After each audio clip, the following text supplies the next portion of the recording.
Novel وہ جن پہ یقین تھا، رائٹر تمیم، قسط نمبر 3۔ وانکی جانا کو بازو سے پکڑے گھر میں داخل ہوئی۔ یہ دیکھ کر شگفتہ ارم کی ماں پریشان ہو گئی۔ وہ ان کے پاس چلی آئی۔ کیا ہوا ہے جانا، تم ٹھیک تو ہو نا بیٹا؟ جی چچی میں ٹھیک ہوں۔ ہوا کیا ہے اسے؟ شگفتہ نے وانکی سے پوچھا۔ بی بی جی انہیں چکر آ گیا تھا۔ اوہ چلو بیٹا ڈاکٹر کے پاس چلتے ہیں۔ شگفتہ اس کے لیے پریشان ہو گئی تھی۔ نہیں چچی جان اب میں ٹھیک ہوں۔ تبھی ارم بھی آ گئی۔ تم ٹھیک تو ہو نا، کیا ہوا ہے؟ ارم بھی اس کے لیے پریشان ہو گئی۔ میں ٹھیک ہوں، پریشان نہ ہو۔ جانا نے ان کو پریشان کرنا مناسب نہ سمجھا تھا۔ تبھی پھوپھی جان کی آواز سنائی دی۔ یہ سب بہانے ہیں کام سے جان چھڑانے کے۔ ارم جھٹ سے بول پڑی۔ نہیں پھوپھی جان، سچ میں جانا کے سر میں درد ہے۔ کیوں؟ کیا تم اس کے سر میں گھس کر دیکھ آئی ہو کہ اس کے سر میں درد ہے؟ پھوپھی جان نے اس پر طنز کرتے ہوئے بولی۔ ارم خاموش ہو گئی۔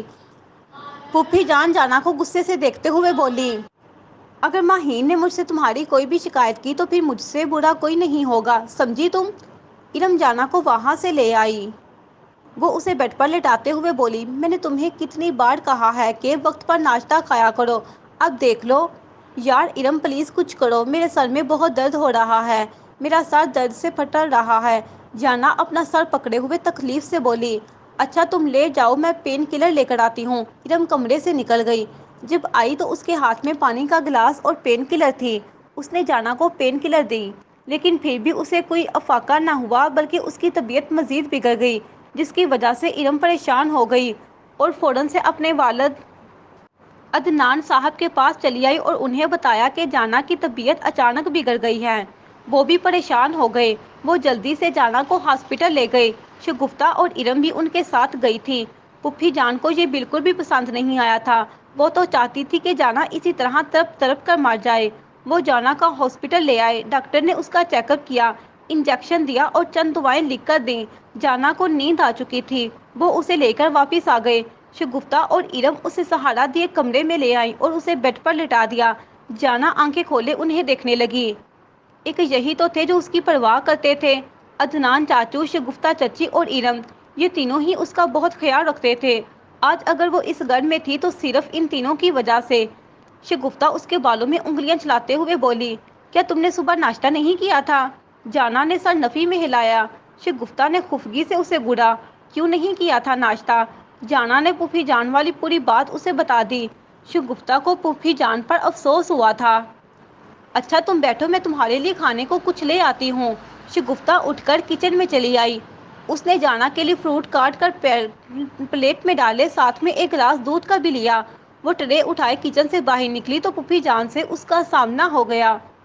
کس لیے لے کر جا رہی ہو؟ وہ آپا جان کے لیے لے جا رہی ہوں، وہ بیمار ہے۔ اوہ اچھا، تو بچ گئی تم لوگوں کی چہیتی۔ پھوپھی جان حقارت سے بولی۔ اسے زیادہ سر پر مت چڑھاؤ، تم میاں بیوی اور بیٹی نے اسے سر پر چڑھا لیا ہے۔ باز آ جاؤ اپنی ان حرکتوں سے، ورنہ تم لوگوں کے ساتھ بھی اچھا نہیں ہوگا۔ شگفتہ وہاں خاموشی سے چلی گئی کیونکہ وہ جانتی تھی اگر اس نے کچھ کہا تو پھوپھی جان کو تو لڑنے کا موقع مل جاتا۔ شگفتہ اور ارم نے اس کا بہت خیال رکھا تھا، جس کی وجہ سے وہ بالکل ٹھیک ہو گئی تھی۔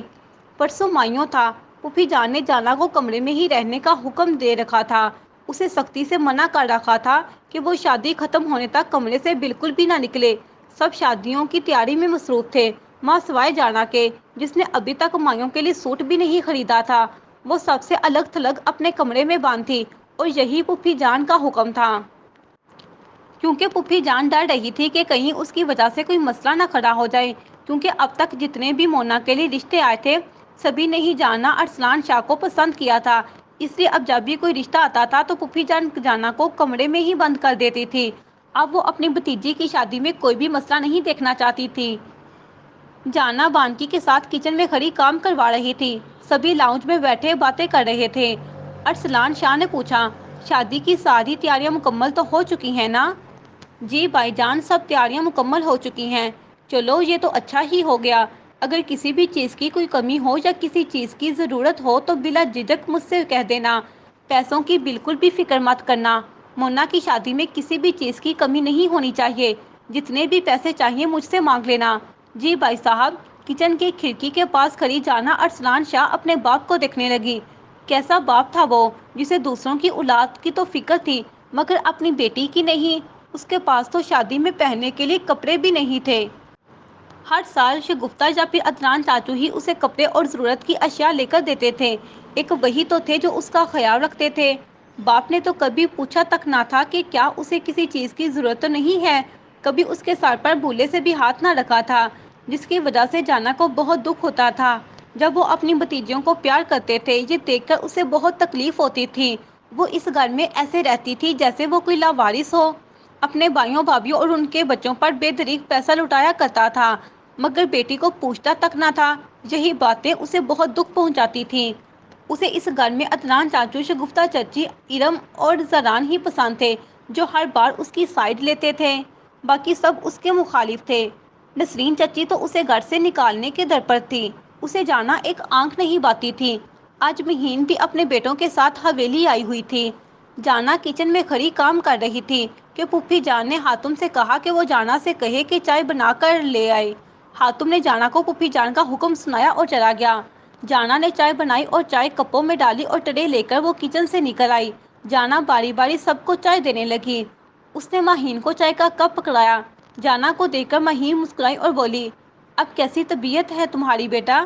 جی آنٹی، اب ٹھیک ہوں میں۔ جانا چائے کا دوسرا کپ لے کر جوں ہی پلٹی، اتفاق سے ماہر جو کہ کار سننے کے لیے اٹھ رہا تھا، اس کے ساتھ ٹکرا گیا۔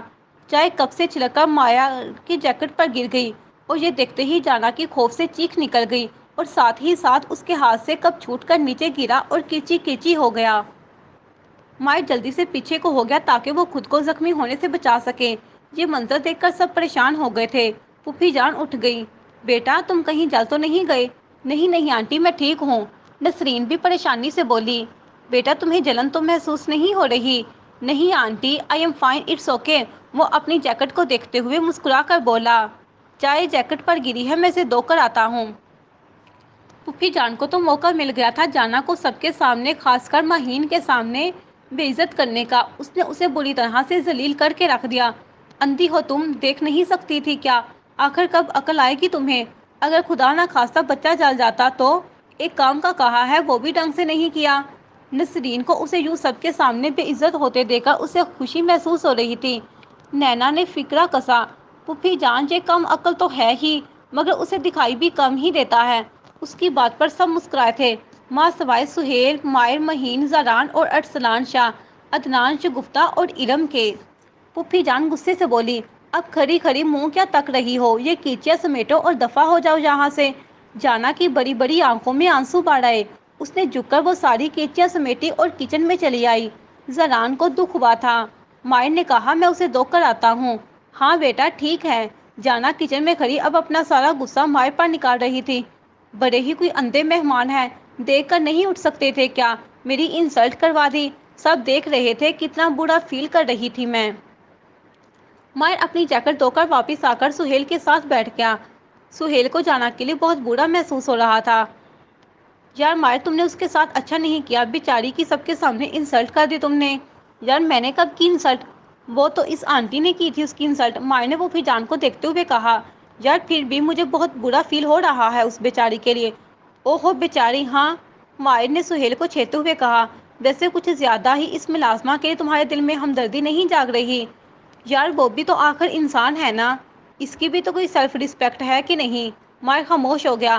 تھوڑی دیر بعد وہ جانا کو ڈھونڈتا ہوا کچن کی کھڑکی کے پاس چلا آیا۔ جانا کھڑکی کے پاس کھڑی اپنے لیے کافی بنا رہی تھی۔ وہ اسے دیکھنے لگا۔ جانا کافی کا مگ لے کر جانے لگی تو وہ جھٹ سے بولا، ایکسکیوز می۔ جانا پلٹی۔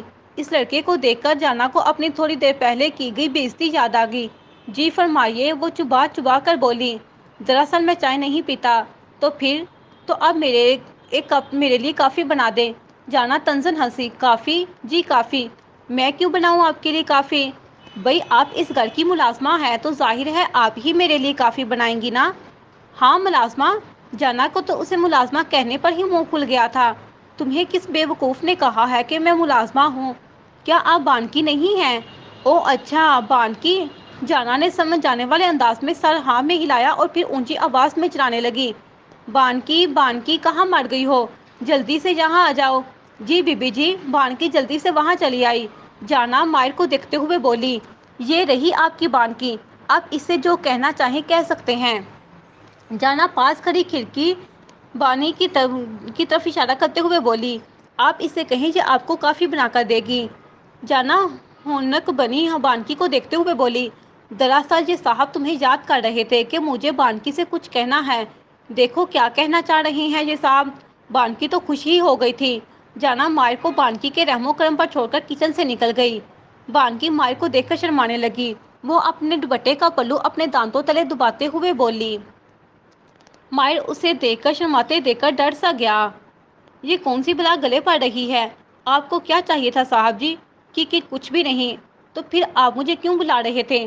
نہیں، وہ تو میں ایسے ہی بلا رہا تھا، یہ سوچ کر کہ شاید مائر اسے دیکھنے کے لیے بلا رہا تھا۔ بانکی مزید شرمانے لگی۔ وہ شرماتے ہوئے بولی، آپ کو مجھ سے جو بھی کہنا ہے آپ کہہ سکتے ہیں صاحب، آپ کو گھبرانے یا ڈرنے کی ضرورت نہیں ہے۔ جی؟ مائر کا منہ کھلا تھا اس کی بات کا مطلب سمجھ کر۔ جی؟ مائر دل ہی دل میں بولا، اس وقت تو مجھے تم سے ہی سب سے زیادہ ڈر لگ رہا ہے، بہتر یہی ہے کہ میں یہیں سے بھاگ جاؤں۔ مائر فوراً سے وہاں سے بھاگ گیا۔ ارے صاحب جی کہاں جا رہے ہیں؟ اپنی بات تو مکمل کرتے جائیں۔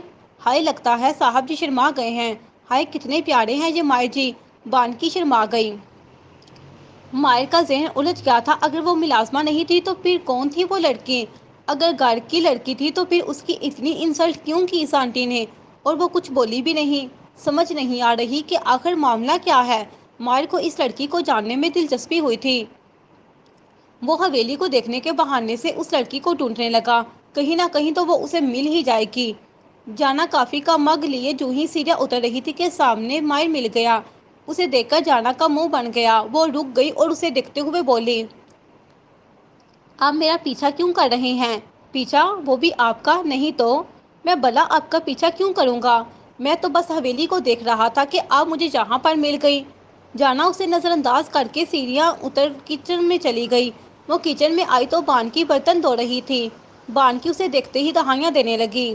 ہائے باجی قسم سے میں بہت تھک گئی ہوں، میری کمر ٹوٹ رہی ہے، صبح سے کام کر رہی ہوں۔ جانا نے اسے دیکھا جو مسکین سی شکل بنائے اسے ہی دیکھ رہی تھی۔ اچھا ہٹو میں دھو لیتی ہوں۔ ہائے باجی آپ کتنی ہو، قسم سے باجی آپ جیسا تو کوئی بھی نہیں ہے۔ اچھا اب زیادہ مکھن لگانا بند کرو، ہٹو یہاں سے۔ جانا نے اسے اٹھایا اور خود برتن دھونے لگی۔ برتن دھونے کے بعد وہ دوپٹے سے ہاتھ پونچھتی ہوئی ابھی کچن سے نکلنے کا سوچ ہی رہی تھی کہ مائر خالی گلاس لیے وہاں چلا آیا۔ مائر کو دیکھ کر بانکی خوش ہو گئی۔ جانا اسے نظر انداز کر کے کچن سے نکل گئی۔ مائر اسے پلٹ کر جاتا دیکھنے لگا۔ وہ بانکی کے پاس آیا، یہ لڑکی کون ہے؟ جی میں بانکی ہوں۔ بانکی نے اپنا تعارف کروایا۔ میں تمہارا نہیں اس کا پوچھ رہا ہوں جو ابھی ابھی یہاں سے گئی ہے، جس کی بڑی بڑی گرے آنکھیں ہیں۔ اوہ اچھا گرے، ہاں وہی گرے آنکھوں والی لڑکی۔ مگر صاحب یہ گرے کیا ہوتا ہے؟ مائر نے اپنا سر پکڑ لیا۔ میں اس لڑکی کے بارے میں پوچھ رہا ہوں جو ابھی ابھی یہاں سے گئی ہے، اب سمجھی؟ اوہ ہاں ہاں وہ جانا ہے۔ جانا؟ ہاں جانا۔ اچھا پھر آنا کہاں ہے؟ یہ سن کر بانکی ہنسی۔ او جی ان کا نام ہے جانا۔ اوہ تو جانا نام ہے ان کا؟ جی جانا بی بی ہیں وہ۔ اچھا کون ہے وہ، کس کی بیٹی ہیں وہ؟ مائر نے پوچھا۔ جی وہ اپنے ماں باپ ہی کی بیٹی ہیں، اور کس کی بیٹی ہوں گی؟ مائر نے سر پکڑ لیا۔ اوفو بانکی میں اس کے ماں باپ کا نام پوچھ رہا ہوں کہ وہ کس کی بیٹی ہے۔ اچھا ایسا کہو نا مائر جی، وہ ارسلان صاحب کی بیٹی ہیں۔ کیا ارسلان انکل کی؟ مائر کو جیسے یقین ہی نہیں آیا تھا۔ جی وہ ان کی ہی بیٹی ہیں۔ واؤ وہ مسکرایا، کتنی بڑی ہو گئی ہے۔ آخری بار میں اس سے نمرا آنٹی کی شادی پر ملا تھا، بہت بدل گئی ہے، لیکن بات کرنے کا وہی انداز ہے، لیکن شاید اس نے مجھے پہچانا نہیں ہے۔ صاحب جی وہ جتنی باہر سے خوبصورت ہے نا اتنی اندر سے بھی خوبصورت ہیں، ان کا دل بہت اچھا ہے۔ میری نانی کہتی تھی کہ ان کی امی بھی بہت خوبصورت تھی، وہ اپنی ماں پر گئی ہیں۔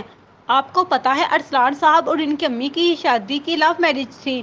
نانی کہتی تھی کہ ارسلان صاحب ان سے بہت محبت کرتے تھے، پھر نہ جانے کیا ہوا کہ وہ دونوں الگ ہو گئے۔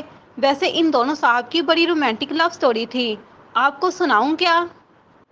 ہوا کچھ یوں کہ ایک دن ارسلان صاحب کی اچانک ترنم بی بی سے ملاقات ہو گئی اور نہیں نہیں رہنے دو، مجھے یہ پسند نہیں ہے، مجھے یہ نہیں سننا۔ مائر جلدی سے بولی، جتنا جانتا تھا وہ میں نے جان لیا ہے، اب تم کسی کی پرائیویسی میں مت گھسو، تم تو اس کے ماں باپ کی لو سٹوری ہی سنانے بیٹھ گئی، اپنے کام سے کام رکھو۔ وہ اسے جھڑکتا ہوا کچن سے نکل گیا۔ ارے یہ مائر جی کو کیا ہو گیا؟ شاید مجھ سے ناراض ہو گئے ہیں، بانکی نے اندازہ لگایا۔ مائر حیران تھا کہ وہ لڑکی ارسلان شاہ کی بیٹی ہے۔ اسے یقین نہیں آ رہا تھا کہ اس کی بیٹی کے ساتھ ایسا رویہ کیوں رکھا جا رہا ہے، اور ارسلان شاہ بھی کچھ نہیں بولتے۔ کیا کہانی تھی؟ مائر کو یہ سب جاننے میں دلچسپی پیدا ہو گئی تھی۔ مائر دیکھ سکتا تھا کہ جانا زیادہ تر اپنے کمرے میں بند رہتی یا پھر کچن میں کوئی کام کر رہی ہوتی۔ اس نے اسے گھر کے کسی بھی فرد کے ساتھ بیٹھتے یا پھر باتیں کرتے ہوئے نہیں دیکھا تھا، سوائے عدنان شاہ شگفتہ اور ارم اور وانکی کے علاوہ۔ آج مونا کا مایوں تھا، سب تیار تھے۔ مائر اور سہیل بھی اپنی ماں کے ساتھ وہاں آئے تھے، دولہے والے بھی آنے ہی والے تھے۔ مائر کی نگاہیں نہ جانے کیوں جانا کو ہی ڈھونڈ رہی تھی، مگر وہ کہیں بھی نہیں تھی، کیونکہ پھوپھی جان نے اسے سختی سے منع کر رکھا تھا کہ وہ اپنے کمرے سے بالکل بھی باہر نہ نکلے جب تک کہ مونا کا مایوں نہیں ہو جاتا۔ جانا کو بھی کوئی شوق نہیں تھا باہر جا کر اپنی ذات کا تماشا بنوانے کا۔ وہ اپنے روم کا دروازہ بند کیے پڑھائی کر رہی تھی، کیونکہ اس کے بھی ایگزامز ہونے والے تھے۔ وہ میڈیکل کی اسٹوڈنٹ تھی، اسے ڈاکٹر بننا تھا، اس لیے وہ سخت محنت کر رہی تھی۔ زران بھی جانا کو ڈھونڈتا ہوا اس کے کمرے میں چلا آیا۔ زران تم یہاں؟ جانا کو حیرت ہوئی۔ ہاں میں یہاں، تم ابھی تک تیار کیوں نہیں ہوئی؟ دولہے والے بس آتے ہی ہوں گے، وہ اس سے پوچھ رہا تھا۔ اب وہ اس سے کیا کہتی کہ اس کی دی گریٹ پھوپھی جان نے اسے باہر نکلنے سے سختی سے منع کر رکھا ہے۔ میں نہیں آ سکتی۔ لیکن کیوں؟ وہ دراصل مجھے پڑھائی کرنی ہے، میرے ایگزامز ہونے والے ہیں اسی لیے، اور ویسے بھی مجھے یہ شادیاں وغیرہ اٹینڈ کرنا بالکل بھی پسند نہیں ہے۔ تم جاؤ یہاں سے، اگر پھوپھی جان نے تمہیں یہاں دیکھ لیا تو ہنگامہ کھڑا کر دیں گی۔ تم ان کی فکر ہی نہ کرو، اٹھو اور جلدی سے تیار ہو جاؤ۔ چلو شاباش۔ زران نے اسے بازو سے پکڑتے ہوئے اسے اٹھایا۔ وہ جانا کی گرفت سے اپنا بازو چھڑاتے ہوئے بولی، پلیز زران مجھے تنگ مت کرو، میں نہیں آ سکتی، میری مجبوری سمجھنے کی کوشش کرو۔ زران اسے دیکھنے لگا۔ اچھا ٹھیک ہے، جیسے تمہاری مرضی، میں تمہیں فورس نہیں کروں گا۔ شاید زران کو بہت برا لگا تھا، وہ کمرے سے نکل گیا۔ جانا کو بالکل بھی اچھا نہیں لگا تھا، اس نے واقعی میں اپنے لیے زران کو ہرٹ کیا تھا۔ تم نہیں سمجھ سکو گے زران کہ میں کیوں تمہارے ساتھ بات نہیں کرتی، کیونکہ میں تمہیں اپنے قریب نہیں آنے دیتی۔ اگر میں تمہیں پھوپھی جان کے بارے میں بتا دوں تو شاید تم یقین ہی نہیں کر سکو گے، کیونکہ پھوپھی جان میں تمہاری جان بستی ہے، اور تم کبھی بھی اپنی پھوپھی جان کے بارے میں کچھ بھی غلط نہیں سنتے، اس لیے بہتری اسی میں ہے کہ میں تمہیں کچھ بھی نہ بتاؤں۔ دو آنسو ٹوٹ کر اس کے گالوں پر بہہ آئے جسے جانا نے صاف کر لیا۔ مائر فنکشن کو چھوڑ کر اب پوری حویلی میں جانا ارسلان شاہ کو ڈھونڈ رہا تھا۔ تبھی بانکی لائٹ میک اپ کیے تیار شیار سی اس کے پاس چلی آئی۔ اسے یوں دیکھ کر نوید ایک لمحے کے لیے ڈر ہی گیا تھا کہ یہ کون ہے جو پہچاننے میں بھی نہیں آ رہی تھی۔ بانکی شرماتے ہوئے بولی، میں کیسی لگ رہی ہوں مائر جی؟ جی؟ اس کے یہ پوچھنے پر مائر کا منہ حیرت سے کھلا تھا۔ جی کیسی لگ رہی ہوں؟ وہ شرما کر اس سے پوچھ رہی تھی۔ ہاں اچھی لگ رہی ہو بہت، ہے نا؟ میں بھی یہی کہہ رہی تھی کہ میں آج بہت اچھی لگ رہی ہوں، ان سب سے زیادہ میں ہی خوبصورت لگ رہی ہوں، بانکی بڑے فخر سے اسے بتا رہی تھی۔ مائر دل ہی دل میں اپنے رب کو پکارنے لگا، یا اللہ یہ میں کہاں پھنس گیا، ہائے مائر جی آپ کتنے اچھے ہیں۔ مائر اس سے اپنی جان چھڑاتے ہوئے بولا، ایکسکیوز می میں ابھی آیا۔ مائر وہاں سے بھاگ گیا اور پیچھے بانکی کھڑی اسے جاتے ہوئے دیکھ رہی تھی۔ دولہے والے آئے تو مایوں کی رسم شروع ہو گئی، سب وہاں جمع ہو گئے تھے۔ جانا کو نہ پا کر ماہین نے پوچھا، یہ جانا کہاں ہے؟ نظر نہیں آ رہی، کیا وہ نہیں آئی؟ ماہین کا سوال سن کر نسرین گڑبڑا گئی۔ ہاں وہ نہیں آئی، اسے کتنا کہا کہ آ جائے مگر وہ کسی کی سنتی ہی کہاں ہے، بس اپنی منمانی کرتی ہے، جو دل میں آتا ہے بس وہی کرتی ہے، بہت بدتمیز اور ضدی لڑکی ہے، اب ہم اس کے ساتھ زور زبردستی تو نہیں کر سکتے نا؟ ہاں بالکل صحیح کہا آپ نے، بہت خود غرض لڑکی ہے، اب دیکھو اسے اپنے چچا زاد کزن کی خوشی میں ہی نہیں آئی، اب اسے بھلا خود غرض اور کون ہوگا، جیسی ماں ویسی بیٹی۔ نسرین کی زبان زہر اگل رہی تھی۔ ماہین کو حیرت ہوئی تھی یہ سب سن کر، کیا وہ ایسی لڑکی ہے؟ ہاں اور نہیں تو کیا، وہ ایسی ہی ہے، بہت بدتمیز اور منہ پھٹ، ذرا بھی تمیز نہیں ہے اس میں، ابھی تم نے اسے ٹھیک سے جانا ہی کہاں ہے، بڑی چلاک لڑکی ہے یہ۔ ماہین کا ذہن الجھ گیا تھا، کیا واقعی میں جانا ایسی لڑکی ہے؟ اسے یقین نہیں آ رہا تھا۔ مائر نوید چپ چاپ سا کھڑا تھا، تبھی نینا اس کے پاس چلی آئی۔ مائر نے اسے دیکھا، اس نے اپنے بال جھٹکتے ہوئے کہا، اگر تم مائنڈ نہ کرو تو کیا میں تمہارے ساتھ ایک سیلفی لے سکتی ہوں؟ یا آف کورس، وائی ناٹ، وہ مسکرا کر بولا تو نینا اس کے ساتھ چپک کر سیلفیاں لینے لگی، کبھی دائیں تو کبھی بائیں، مائر کو اس چپکو لڑکی میں بہت الجھن محسوس ہو رہی تھی۔ ایک سیلفی کے بہانے وہ کئی سیلفیاں لے چکی تھی اور اب وہ بہانے سے اس کے ساتھ چپک رہی تھی۔ نسرین نے یہ منظر دیکھا تو مہین سے جلدی سے بولی، وہ دیکھو انہیں کتنے پیارے لگ رہے ہیں ایک دوسرے کے ساتھ، میرے خیال سے وہ ایک دوسرے کے بہت کلوز ہو رہے ہیں۔ مہین بھی مسکرائی تھی۔ نسرین اس کی مسکراہٹ دیکھ کر سمجھ گئی تھی یہ اشارہ تھا نینا کو مائر کے لیے پسند کرنے کا۔ اب اس کا راستہ آسان تھا۔ مائر اسے جان چھڑاتے ہوئے مسکرا کر بولا، میرے خیال سے اب کافی تصویریں ہو چکی ہیں۔ نینا اس کی بات کا مطلب سمجھ چکی تھی، یعنی کہ وہ اسے اب یہاں سے جانے کا کہہ رہا ہے۔ اسے اس کا یہ انداز بالکل بھی پسند نہیں آیا تھا۔ وہ اپنے بال جھٹکتے ہوئے وہاں سے چلی گئی۔ مائر نے اس کے جانے پر سکھ کا سانس لیا۔ سہیل سب سے نظر بچا کر ارم کے پاس چلا آیا۔ ہائے، وہ ارم سے بولا۔ ارم اسے حیرانگی سے دیکھنے لگی۔ میں نے آپ کو ہیلو کہا ہے، آپ نے جواب نہیں دیا۔ ہیلو، ارم نے بھی جواباً کہا۔ سہیل مسکرایا۔ آپ کیسی ہیں؟ جی میں ٹھیک ہوں، آپ کیسے ہیں؟ آپ دیکھ سکتی ہیں کیسا لگ رہا ہوں میں آپ کو؟ ارم گڑبڑا گئی، جس پر سہیل اس کی حالت سے خوب محظوظ ہوا۔ ویسے آپ برا نہ منائیں تو کیا میں آپ سے کچھ کہہ سکتا ہوں؟ جی کہیے، آپ بہت خوبصورت لگ رہی ہیں۔ جی، ارم کا منہ کھل گیا۔ جی، وہ مسکرایا۔ وہ دونوں کھڑے باتیں کر رہے تھے کہ مہین کی دونوں پر نظر پڑی۔ ان دونوں کو اس طرح باتیں کرتا دیکھ کر مہین مسکرائی۔ اسے اپنے دونوں بیٹوں کے لیے لڑکیاں مل گئی تھی۔ اس نے فیصلہ کر لیا تھا کہ مونا کی شادی ہوتے ہی وہ سہیل کے لیے ارم اور مائر کے لیے نینا کا ہاتھ مانگے گی۔ مہین آج رات یہیں پر ہی رکنے والی تھی۔ رات گئے تک یہ فنکشن چلتا رہا۔ شور کی آوازیں کمرے میں پڑھائی کرتی جانا کو واضح سنائی دے رہی تھی۔ اس نے اپنے دونوں کانوں میں انگلیاں ڈال لی تھیں۔ اوفو، کتنا چیخ رہے ہیں یہ سب، سکون سے پڑھنے بھی نہیں دے رہے۔ اس نے غصے سے کتاب بیڈ پر پٹکی۔ وہ ساری رات اس نے جاگ کر گزاری تھی۔ صبح ہو چکی تھی۔ سب نے مل کر ناشتہ کیا تھا۔